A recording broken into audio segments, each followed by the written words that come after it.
I traveled to Reno to attend the White House Conference on North American Wildlife Policy, where I spoke with the then Secretary of the Interior, Dirk Kempthorne, about the grizzly. You were the two-term governor of Idaho where you put together a plan for the management of the grizzly bear when it was eventually to be delisted from the Endangered Species Act. Yeah.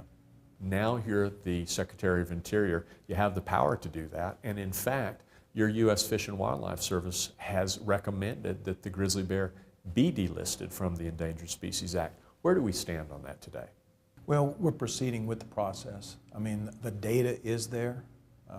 You do have a sufficient population, but you do have to go through the process, and that's what we'll do. The other thing is, with regard to the Endangered Species Act, I have believed for years it needs to be reformed because the emphasis has been on listing a species.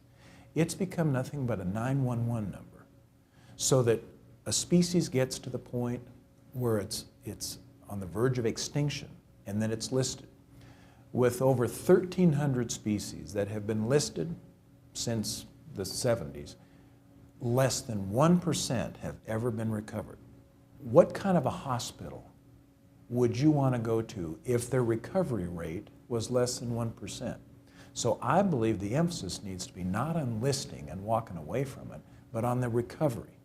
And that's why we've taken a much more proactive approach on critical habitat. Let's get ahead of the problem so that we don't have to list a species in the first place. I asked Secretary Kempthorne about the delisting of the gray wolf, but the Secretary declined to comment due to pending litigation.